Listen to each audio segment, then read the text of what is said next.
It's often exciting to look to the future of UNO, what it might be like in times to come. Sometimes, though, it's important to stop and take a good look at the past of the university, the people and the happenings that help make the excitement of future history possible. With this in mind, join me for Reflections in Time.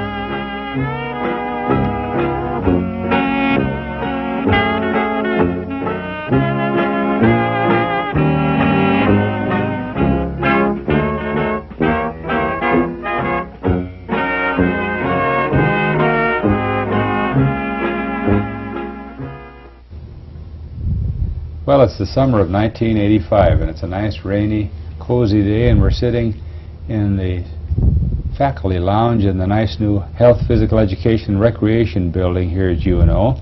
And what we're about to do is record another of what we call Reflections in Time. This is a series we started a few years ago when we tried to collect the ideas, the impressions, the life, really, of people who've spent a long time on our campus, who are still here with us in this year of recording, or who have retired, and can share their feelings about the university, what it's like, what it's meant to them, and some of their observations. To do that, today I have asked to join me a man who's been a member of the Education College faculty for a long time, something over 20 years. Well, right around 20, 21 years. He's Donald Cushenberry. Donald, I'm glad you could sit down and visit. I'm delighted that you invited me today, yes. It has been 21 years. I came here in 1964. I wondered, though, and I haven't ever asked you this, and I want to do it now so we get it on the early part of the tape so people will look at this and say, hey, where did that Don Cushenberry show up from? I want to know where you came from, and then eventually how you arrived here at the university. Where did it all begin for you? Let me start with my birth and just kind of... You attended that? Right, I certainly did attend that. Time I was born in 1925, of course, children are born at home. Oh, yeah. And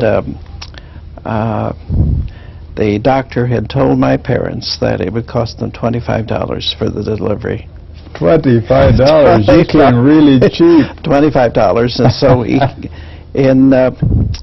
I was born September the 24th, 1925, and the doctor came out in his horse and buggy. There were cars available, but I don't know, he did not earn enough money, I guess, to afford a car. Where was this at? Where were you Sharon, Kansas. Ah, south of here, yeah. Yeah, southwest of Wichita, Kansas, about 75 miles. So he came out about 10 o'clock in the morning, and I was born about 1 o'clock in the afternoon, and then he left about 3. And my parents, financially, another child, it didn't make a whole lot of sense because they had $10 saved up for this child. So for from 1925 to 1927, they still owed the doctor $15. $15 out of the 25. So in 1927, they finally finished paying Dr. Gilbert for his services for delivering me in 1925. No credit cards available. He just trusted your dad. No credit cards available. My great-uncle was an MD in our county seat town of Medicine Lodge around the turn of the century, around 1900. He got 50 cents for an office call.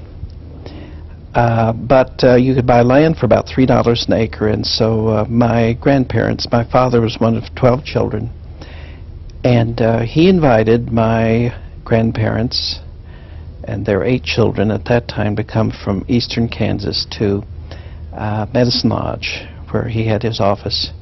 And he said, if you'll come out here, I bought 300 acres of land. I will give you the deed to the land, and you bring your wagon and your children and come out there, which they did. My father and my grandparents and my aunts and uncles then came and started their life on that farm. Sort of a family farm then, yes, really, family wasn't farm. it? And that would have been in about in 1895. Yes, right. So 50 cents for an office call. I can't get over that. 50 cents for an office call. And of course, many of his patients could not pay the 50 cents. No. So they gave him chickens chickens and vegetables and things, and they had a little hospital. It seems amusing today when we think about all the grand and glorious hospitals that we have, but they had 4 rooms above the drugstore. And he had patients up there. And I take my hometown paper, the Barbary County Index, and they have the 100-year items, the 90-year items, the 80-year items. I always look at the 90-year items, see if there's anything about my great-uncle in there. Sure enough, about a couple of years ago, there was an item in there that a rattlesnake had bitten a small girl. And Dr. Cushenberry was called, but he arrived too late to save the girl, and the child died of a rattlesnake bite. And so my father, my grandfather, by the way, was a veterinarian. A lot of doctors. Yes, on my mother's father, my maternal grandfather was a veterinarian.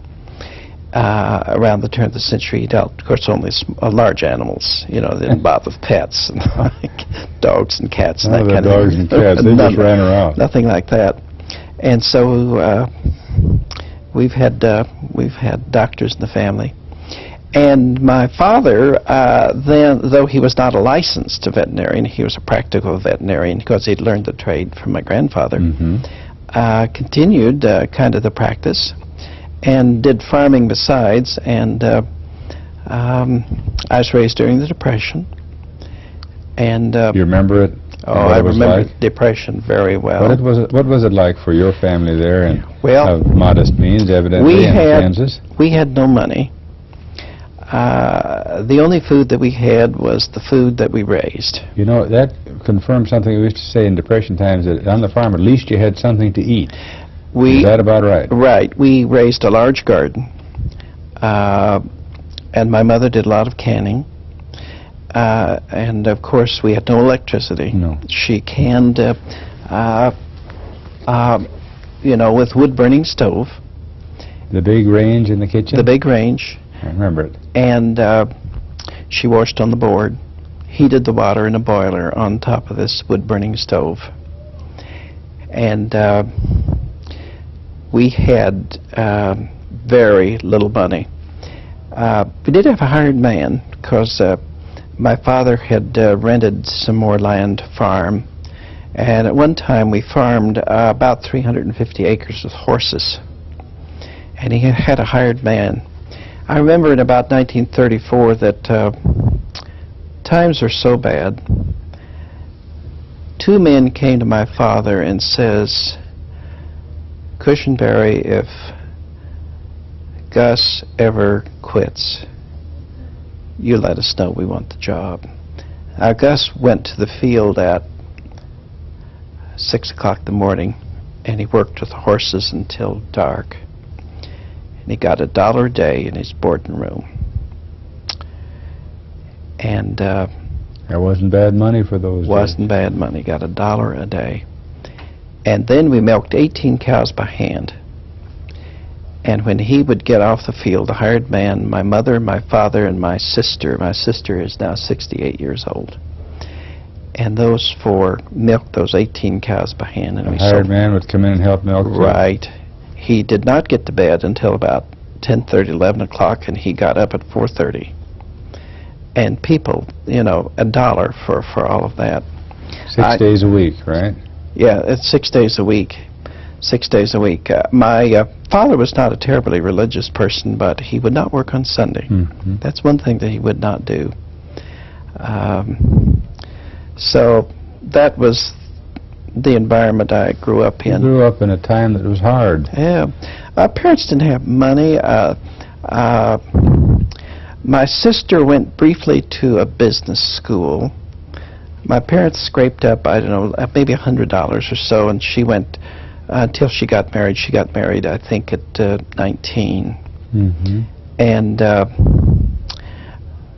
there was no thought that I would be going to college or my younger brother, because there simply was no money. Did you give any thought to it yourself? Oh, yes. Like you might want to, but never thinking you could? Oh, I was determined. Mm-hmm. I was determined to go to college. Did you feel in those days like you were poor, or was that the way nearly everyone you knew Well, was? everyone was poor. And you weren't land poor. You had plenty of land. You just didn't have any money. Well, right?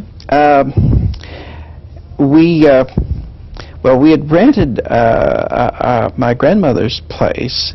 My granddad died in 1923, and that was 2 years before I was born. And then my grandmother had moved to town, and so she had rented the land to us. We were working it with horses. And was this part of that great uncle's legacy? yes, really? yes, that was the land that he bought for my grandfather. Mm-hmm. At that time, 8 children and 4 more. They eventually had 12 children. My father was one of eight boys and 4 girls. Is that right? And we think here in 1985, 12 children would scare most people financially. But with 8 boys, this was an asset, because all these young boys could help with the farm work. Yeah. So a large family was an asset. But anyway, I was very interested in going to college. Had no idea of how I could go. Were you going to country school at that time, or small town? Well, my elementary school, I went to country school, Enon School, which was one room school. 8 grades. All 8 grades. Yeah.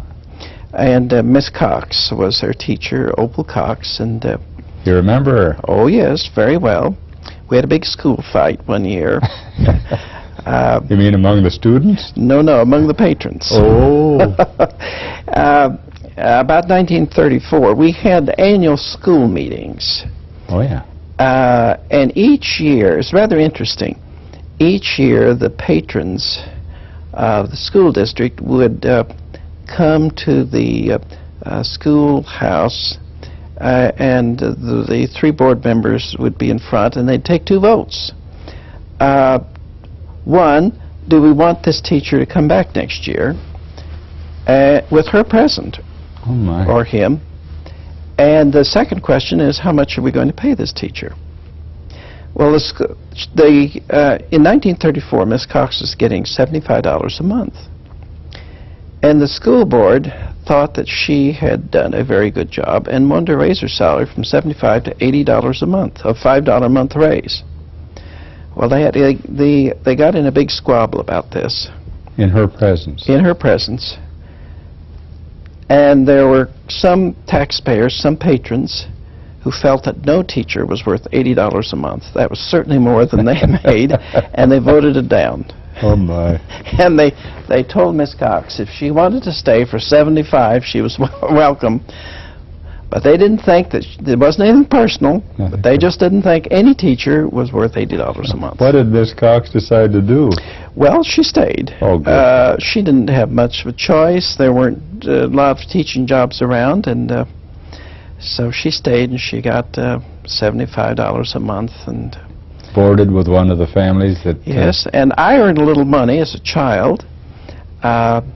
She gave me 25 cents a week for helping to carry in kindling for the stove, and to bring one of those pot-bellied in the corner stoves. Well, we had a big a metal thing around it, so the children, the children wouldn't get burned. And then too, as a part of my 25 cents a week, I kept the water fountain filled, the China thing, if you push the little button and you got water. And so I'd go out and pump the water pump. Yeah, the water pump outside. And I'd keep that filled up, put fresh water in there every day for the kids. And then we had a horse barn at the school, because some kids rode horses. Sure. And so they'd Not many bicycles around, certainly. No. And we either walked or rode horses. And there's a place for, 5 or 6 horses. And you could tie up your horse in this horse barn. It sounds like you had a very basic, normal, mid-30s kind of life, right, working your way off the farm, ultimately, right? Yeah. as I say, well, I really started thinking about teaching when I was in high school. I had some very good high school teachers. Was high school still optional then, or did everybody need to go? I think at that time, yes, I think we had the compulsory law back then. You had to go until you were 16. Have to go a long way to go to high school, or was Oh, it close by? no, it was about 2.5 miles. Oh, you could walk that. Well, we really carpooled it back then. Well, now we're getting into cars. Right. I rode with some neighbor kids, and rode in the car, and my sister rode a horse a couple of years when she went to school. Did they have a horse barn by the high school too? Yes, they had a horse barn by the high school. Did you like school? Yes, I did. I thought then, and I think now, that learning can be fun. I had some excellent teachers. Miss Cox? Yes, Miss Cox did a very fine job. I had a Mr. Welch, who was a high school English teacher, who had a great deal of influence on me. In fact, he corresponded with me about 6 or 7 years ago, and I have my name. He taught penmanship in high school, and I took penmanship. He taught English, and I got a certificate, penmanship certificate, that back in those days. I have one on my office wall now that's dated 1934. Hey, I'm envious. I didn't do too well in that in that area. And so we had a small high school, 55 students. All 4 levels. 55 students, 5 teachers.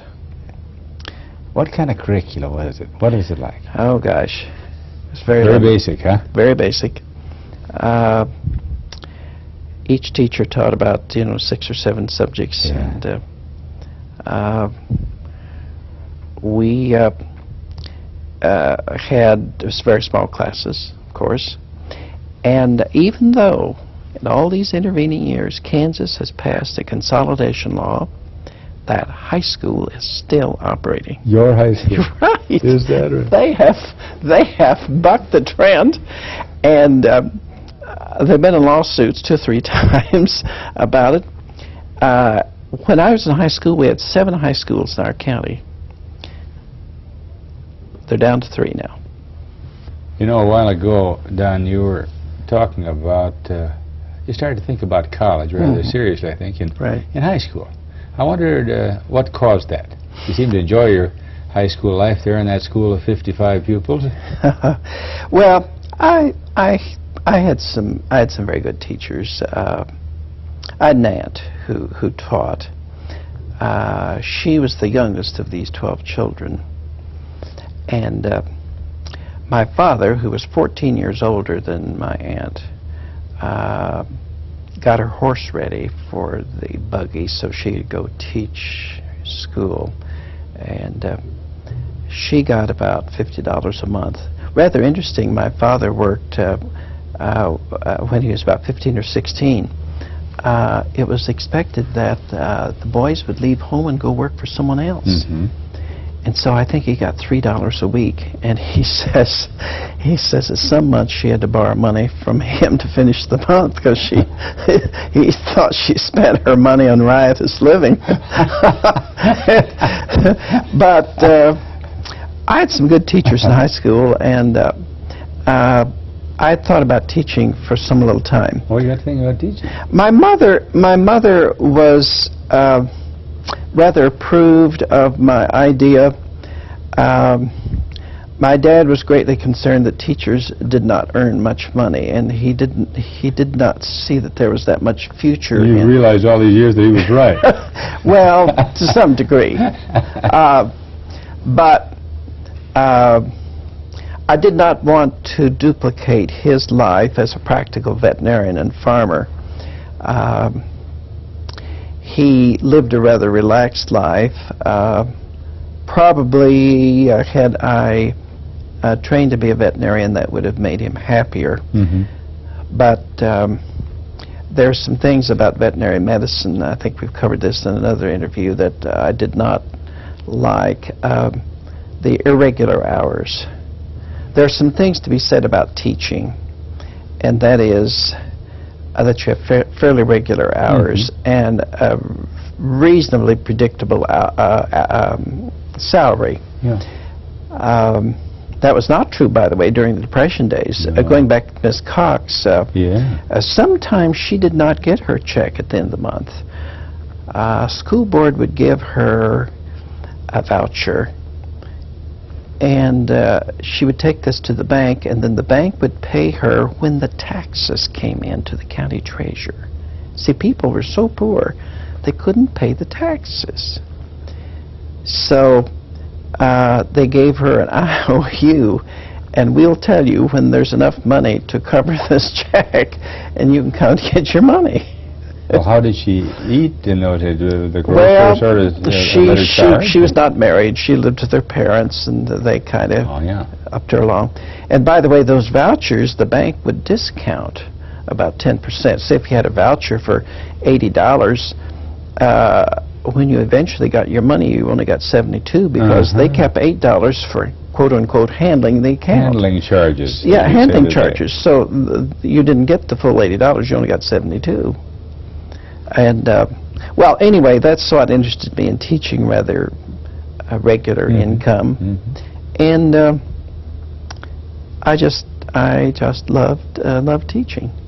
Well, when you were done with high school, then how did you decide, and where did you go? Well, I didn't have much money. My parents gave me $25 and put me on a bus to Hays, Kansas. Ah. And said, son, tell you what, you get up there if you can find a job and earn your board and room, you stay in school, stay as long as you can, and then maybe after semester 2 you get an emergency certificate. Those are during the war years. The reason I'd been examined, I had rheumatic fever when I was 16. Oh, did you? Yeah. So you weren't right eligible to go to... Well, they thought there was some question I'd even survive. Yeah. Oh, that used to be at least Oh, a yes. very serious disease. My brother and I had rheumatic fever at the same time. And so at 18, there was a little damage in my heart. Sure. And so I was rejected for F. So I went to Hays for a semester in the summer and got my emergency certificate. Then I started teaching in a country school. Oh, you're right back in the classroom. Right. This time as a teacher. Yeah. Where?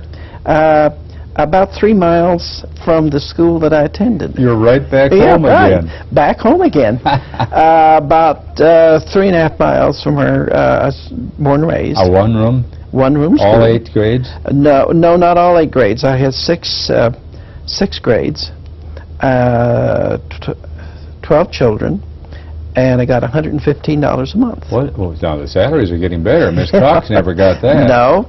She was up to about that. By that time. Well, she got $80 in about 1934. That's when the squabble took place. Yeah. And by 1944, when I started teaching, things have changed a bit. yeah, we're up to $115, $120. Wasn't this kind of scary? I mean, the only teacher, 12 children, all those grades. Remember it? What it was like? Yes. Of course, you know, I had to build my own fire. I was only 18 years old. I became 19. Not well, much I older started than some of the students. Well, I had a couple of 7th grade students who, see, they would have been about 12, I guess. My aunt, by the way, when she taught, my Aunt Mabel, when she taught, she started teaching at 16, and she had what she called scholars. They were 17 and 18. 18-year-old elementary scholars. Right. She called them scholars. And that was nice. So I was 18 when I started teaching, and then 24th September of 44, I became 19 years old. And one school board member, by the way, would not sign my contract. Thought you were too young? No, he said he did not think a man ought to be teaching country school. Oh. They had some definite ideas down your Well, way. what worried him was, and it still worries people today a little bit, he had a little girl that was going to be in 1st grade. And he wasn't anything personal. He just was a little leery about a young man, 18, teaching a little 6-year-old girl. Thought it should be a woman. Should be a woman. Well, it wasn't anything personal against me. Yeah. But the other two board members did sign the contract, so it was legal. Well, that's 2 out of 3. And so I finally convinced him I wasn't such a bad teacher, and little Rosie, his daughter Rosie, I knew nothing about teaching reading. I'd never had methods classes and all this wonderful training that our UNO students get and all that kind of thing. We had old Scott Forsman series. Oh, no, we had the Elson Gray readers. I wanted to ask you about this. You become a reading specialist around the country. Now, how did you teach reading in those days, Don? Well, we had a manual, and I just followed the manual. I taught books. I didn't teach children, which is just the opposite of what I believe. Explain that a little bit. 40 years. Well, whatever the manual said to do, that's what I did. Okay. And so I asked certain questions. I had the kids fill out certain workbook pages, and I just did what the manual said. How'd they seem to do?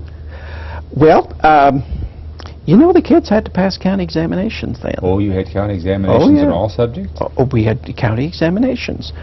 Well, just 8th grade. Yeah. And the 8th grade kids had to go to the county seat at the end to close the school year, and the county superintendent would administer an examination. Now, if you didn't pass this examination, you couldn't go to high school. You had to go back and do it again. Yes, you know, we talk about competency tests today. Well, there's nothing new about competency tests. And there was kind of an unwritten understanding that if a student did not pass the county examination, the teacher's job was on the line. That was a horrible thing. It was a credibility thing. And real pressure on the teacher then. Some school boards held up next year's contract until after they found out how well these kids did on the county examinations. And if they did not pass the county examination, that reflects on the competency of the teacher. So we better try another teacher next year. Wouldn't be, of course, that the student wasn't very good. The teacher was at fault. Right. Well, I did not. The year I taught in a country school, I did not have an 8th grader. I had 2 7th graders. Well, so no pressure there. I didn't have to worry about that. You did this just 1 year? 1 year. Save your money. Well, yes. My dad furnished me an old Model A car. Best car Ford ever made, right? Best car Ford ever made. And sometimes I'd walk and sometimes I'd drive. But out of that $115, I'd save $40, $50 a month. Fantastic. And then I graduated. That was in 1945. And then Did you get a major as you were going along in college in some area especially, or was it just a general education degree? Oh, I eventually did. And then the next year I went to Argonia, Kansas, and taught 7th and 8th grade in a 4-teacher school. Oh, now you're getting up to the pressure cooker, though. Well, I went from $115 a month to $175. What a jump. I jumped. Yeah, I jumped. What did your father think of this? Well, he thought that was pretty good. Yeah, it went up to $175. I think I paid, I want to say about $10 a month room rent, and then my board and so on. I'd stayed at home the year before. I didn't, you know. So you really saved that. Yeah, you're right. And so got 107. Well, I had 38 children in 7th and 8th grade. Big group. Oh, excuse me, 37. I had 19 7th graders and 18 8th graders, and I taught all subjects. All subjects? All subjects. And I shall never forget the last day of school. This would have been in, May of 45. The banker's daughter, or the banker's wife. We had a last day of school picnic. I don't know if you had those. Oh, yeah. That we did. Yeah, right. We had a cover dish picnic, dinner on the grounds. Okay, and so her name was Mrs. Wolf, and Mrs. Wolf came up. She said, "You know." That's appropriate for a banker's wife in the 30s, huh? Right, right. So she said, "Mr. Cushenberry," she says, "I just have one thing to say." She said, You did fairly good, but I wished you would have given more individual attention to Carol." I said, well, you know, I'm truly sorry about that. You know, with 37 kids, a little hard to get around everyone. But I shall never forget, that was her comment. That was sort of a partially kind comment. And we had 3 other teachers, and they were female teachers. And so I was, I presume many professionals today would find it laughable, but I was tabbed, you know, the principal. I really wasn't legally the principal, but you know, had charge of the boys' bathrooms. And then we had a softball and basketball team. And you were coach too? Coach too, yes. Occasionally drove the bus. That you ever think back on it and you figure, how in the world did I do all that? Yeah. Well, you know, when you're 19 years old, you think you can do anything. And you did. And I did. Well, I saved up enough money. That takes us to 45, and then I went back to Fort Hays. Mm-hmm. And 46 to summer of 48. And completed my degree. In this interim, then, all this time when you went back and forth, you'd come back to school and you get an interim certificate again, that type of thing? Well, the second year I taught, I got a 3-year state certificate. Oh, not just for one, but... Well, it was based on 32 hours of college work. If you had 32 hours of college work, you could get a teaching certificate that lasted for 3 years. And it's rather interesting, and this is funny to me today, but in those days, if you got 64 hours, which would be equivalent to 2 years of college, you could get a life certificate to teach. For all time? Life certificate to teach 64 hours. Well, I went back and I found a job at school as a custodian's helper in the basketball gym area. And for 35 cents an hour, I paid $3 a month, or $3 a week for my room, and then I ate at the cafeteria for $1 a day, and I literally worked my way through school and got my bachelor's degree in 1948 in the summer in education, secondary education. And then I went to Plains, Kansas in 1948 as junior high core teacher. Bigger school now. Bigger school. More money. More money. I got $2,800. Oh, my word. Now you are rolling. $2,800. 48. 1948. In 1948, Not I a bad salary at all. got $2,800. Well, the placement bureau sent me about 12 or 15 notices of vacancies in this little town of Plains out in southwest Kansas. Quoted the highest salary of any of the vacancies. Almost went to Larned, Kansas, which is a much larger town, but they only paid $2,600. Well, So 200's 200. So I went Plains and interviewed for the job. All the school board members interviewed you individually. And I shall never forget the director of the school board, who also ran a John Deere agency, said, now, we have a couple of regulations. He says, we expect teachers to stay in Plains 3 weekends out of the 4 in any one month. And he said, additionally, most of the teachers attend the Methodist Church.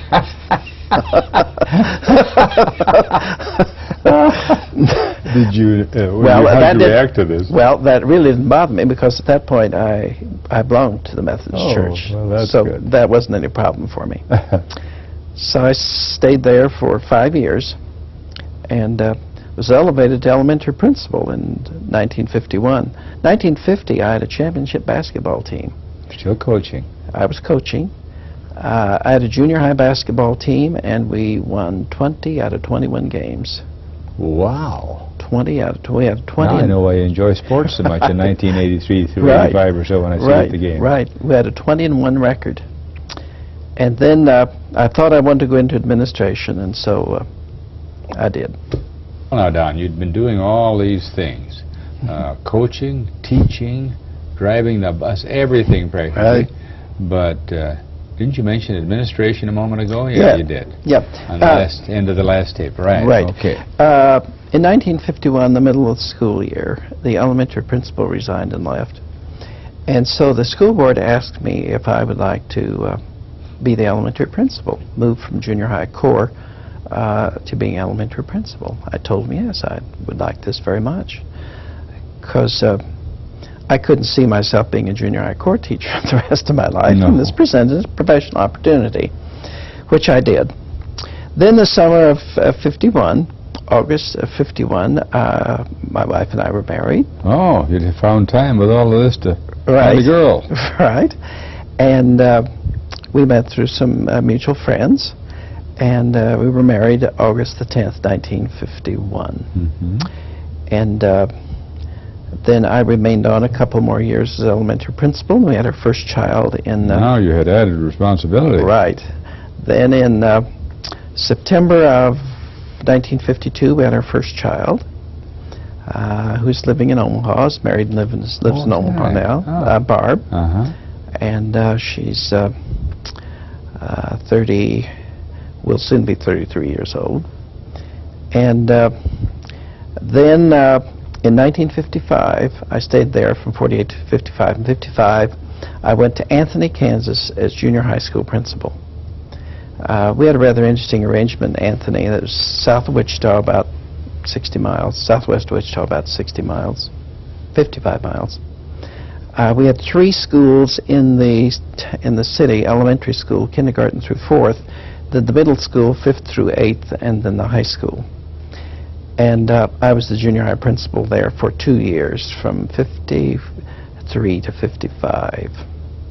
Then in 55, I went to Pittsburgh State College, Pittsburgh, Kansas, as a supervisor in the laboratory school.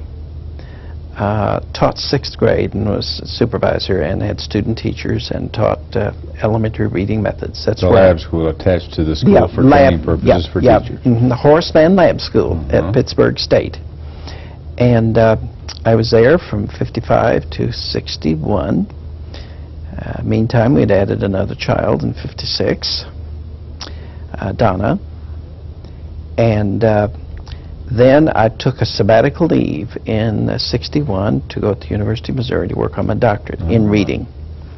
Dr. A. Sterl Artley, who at that time, and he is still living, probably was one of the top 10 reading authorities in the country. And he says, Cushenberry, you come and I'll make you my grad assistant. And we'll give you, I taught intro to teaching at the University of Missouri, and I had my sabbatical leave pay, and my wife and I went for some 18 months, and we lived on about $4,500 for the year. That's a family of 4. Family of 4, and worked on my doctorate and finished all my coursework and dissertation in the summer of 60. You really moved along there, didn't you? Summer of 63. Were you doing some graduate teaching too? No, I was teaching undergraduate courses. But I mean teaching as a graduate student, so you were teaching as well as being a student. Right. So I returned then to Pittsburgh for 2 years, from 62 to 64, and then I received my doctorate in the commencement, spring 1964 commencement at the University of Missouri. And then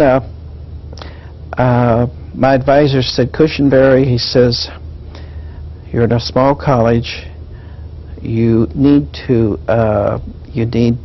think about some other options. You need to climb professionally. So I got my placement papers in order, and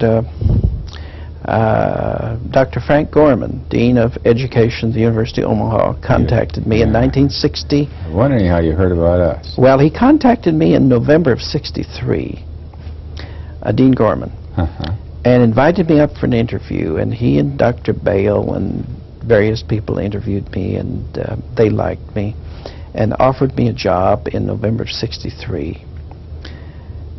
And I went back to Pittsburgh and got to thinking it over, and I said, really, that I don't recall the exact salary, but It was not that much more than I was getting. I was assistant professor at Pittsburgh, and I'd be coming here as assistant professor. And I called Dr. Gorman, Dean Gorman, and I said, I really thank you, but I think I'm going to decline your offer. I don't think it represents that much of a climb. Well, okay. And then I kept looking. I made other interviews. Well, in February, February of '64, Dean Gorman called me back and said, hey, have you found a job yet? I said, no. I said, I'm still considering several things. Well, he says, Dr. Bale and I have found a little additional money, like $800 or so. Not only that, we think we could see fit to bring you in as associate professor. Well, waiting a few months, yes. Hard to pay off. Oh, right, and I said, well, that sounds much more interesting. So at that point, I came back up, saw Dr. Bale and Dr. Gorman again, and they, Dr. Bale says, not only that, we'll pay your moving expenses. Oh, wow. Yes, the University of Omaha paid my moving expenses from Pittsburgh to Omaha. So I came up in 1964. I had a joint appointment. I was half-time in the College of Education, half-time in Arts and Science. Oh, you were Dean in both Helmstetter. colleges. You remember Dean I do. Helmstetter worked half-time, and I run the reading clinic here in the engineering building. Was that in the College of Applied Arts? Applied Arts. And then with education, those And two. then we had only one graduate reading course at University of Omaha. And in the meantime, Craig Fullerton had gotten with Dean Gorman and said, hey, you know, we really need to train some reading specialists. You people at the University of Omaha ought to have a program for training reading specialists. Now, for those that don't know him, Fullerton was a great man in the Omaha Public Schools for a long time. He was assistant superintendent in charge of instruction. Right. Fine man. Yep. And so I came, and along with my job, I was reading consultant for the Omaha Public Schools from 1964 to '72. You were wearing kind of a number of hats. Right.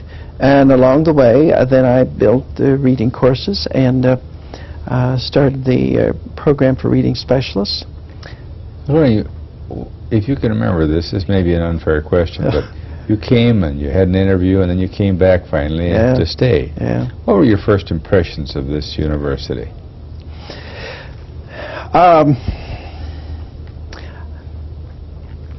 I guess one thing that I was not used to, I got my bachelor's at Hayes. I got my master's in School of Administration at Emporia in '54, doctorate at the University of Missouri in '64, and I was used to dormitories.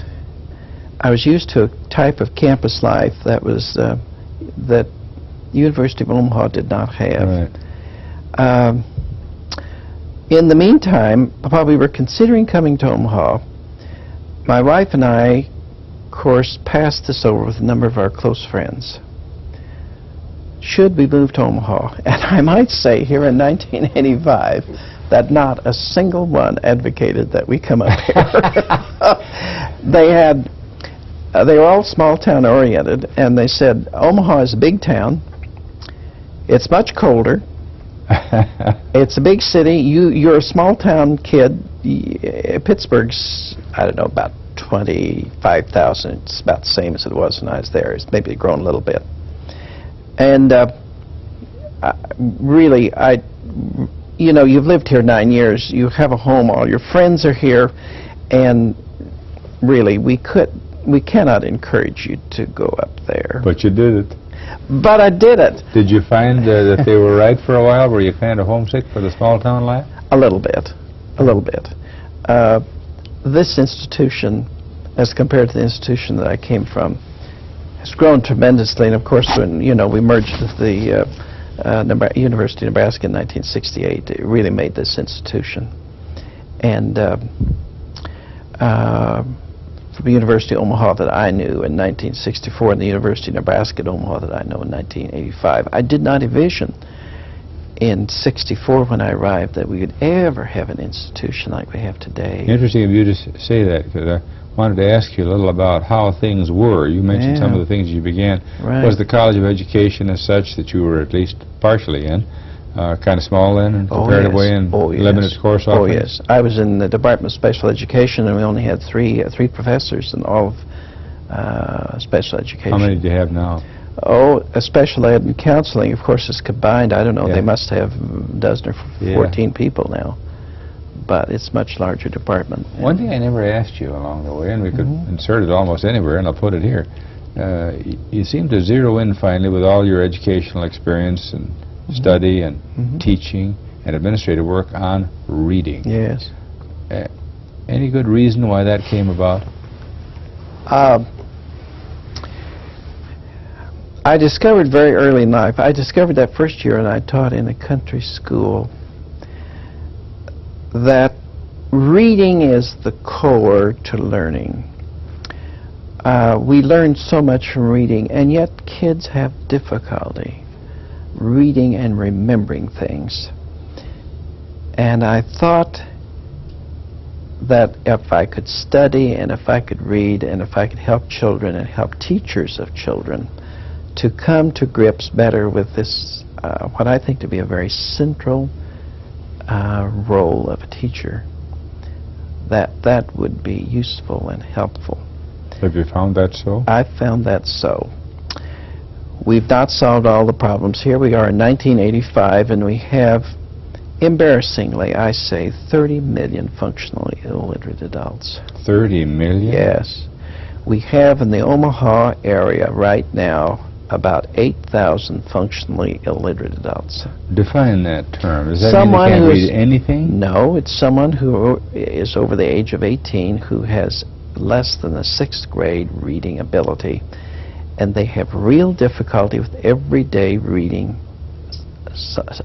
responsibilities. You know, like going into a store and filling in an application form. They can never hope to fill out their own income tax form. Contracts have to be read to them. Some even have trouble writing out checks. And we still have a lot of work to do in the area of reading to ensure that that we cut down on these numbers. There's so many forces at work as to why kids have difficulty reading, and we could go into those, but a lot of different factors. Yeah, maybe we'll have time as we go along here. But you really got into something you felt there was a missionary zeal that something ought to be done about it. Yes. And you still feel that way? Well, we have come a long ways. My doctoral dissertation was on the Joplin reading plan at Joplin, Missouri.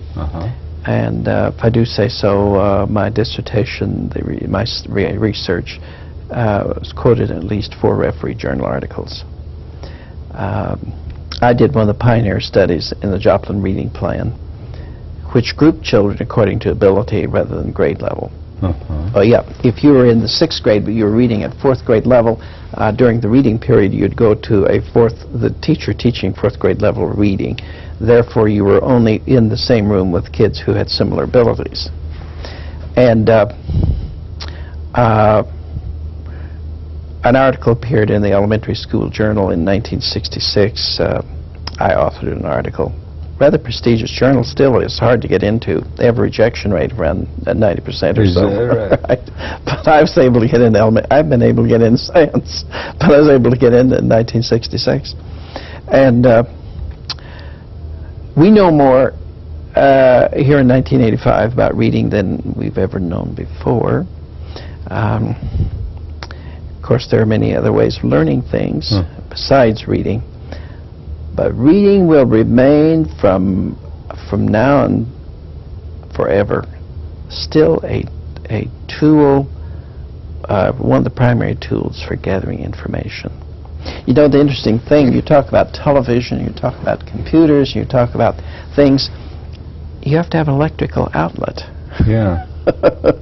And there's some places where you don't have electrical outlets, and still you want to gain information. You know, you're sitting out under a tree or you're out camping or something, you want to read a good novel. Well, if you can't read, you have great difficulty because you can't depend on TV, you can't depend on computer, you can't depend on other kinds of information. Do you think these other things in 85 and 90 and the year 2000 will change the importance of reading or the role of reading? Oh, yes, of course we have computer-assisted instruction here in 1985 that teachers are using with a great deal of zeal. I think, it's not the answer to all of our reading problems. It's a motivational device. Certainly assists the teacher. Computers can test children. They can compile records. They save an enormously amount of time as far as the teacher goes. And as I look over the next 15 years, the year 2000, I think that we're going to need the human teacher, but the teacher's role will change. Will all these things in the way of technology help get rid of some of that illiteracy problem you mentioned? Oh, I hope so. I know so. One of the big events that happened during your lifetime here was the merger with the University of Nebraska system. You alluded to it earlier in our hour together, but what did you feel about it as it came on and as it's been? Well, of course, as we all know, those of us who've been here for quite some time, University of Omaha had a financial problem, and the city taxpayers voted down the bond levy. Two times. At the time, I had some apprehensions about losing our privacy, being engulfed by another system, and losing our autonomy. I am now convinced that it was one of the best things that ever happened. We would not have near the institution that we have now. The cooperation, the coordination of programs between the two campuses, I think, has been a marvelous thing. I, for example, I'm on several doctoral committees. That never would have been possible had we still been the University of Omaha. I was very pleased by it, and as I said, I had some apprehension at the very beginning, but we have a wonderful institution here. I think we're growing, and we have a much greater influence than just Omaha. So rightfully it should be a state university. Now, another thing, in all this time, the most important part of our work generally are our students. Yes. Has the student changed much, or is he or she much the same as in the 60s? Yes, the student has changed. We have an older student here in 1985. We have a young mother with 3 children who is the sole support of her children. She's going to school. She's taking my undergraduate methods class to become a teacher. We don't have, I don't have at least, the 19 or 20-year-old who is taking methods courses to become a teacher. We have, I guess the best term would be non-traditional student. Do you feel students are better? Yeah, well, they're more mature, much more mature, and they're very serious about their work. I don't know, I think about 80% of our students work. Yes. And some high percentage, I believe that's 75, 80%. Now let's move over on the other side of the aisle, so to speak, and talk about the faculty and the staff that you've been involved with for these many, many years. Who are some of the people that stand out in your memory as making a contribution to the university, and of course to you too? Well, we have had many, and I'll just restrict to the College of Education because it's a college that I know best.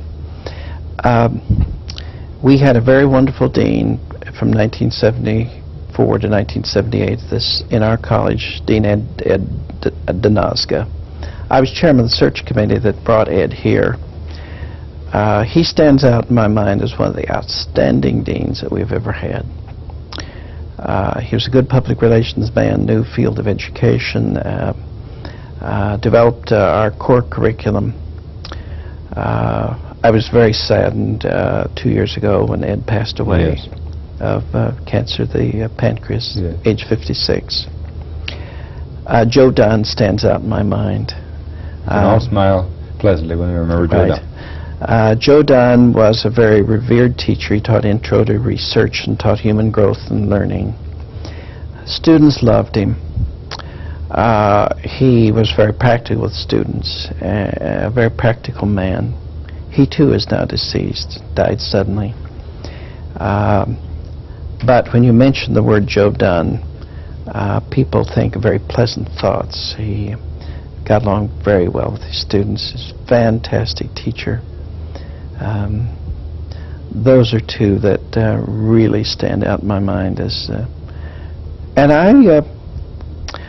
looking back, I liked Dr. Bale for his time. Dr. Bale was an outstanding administrator. Be long remembered. And I have a special respect to, well, I'm just mentioning names, Dr. Kirk Naylor. Fantastic man, highly revered.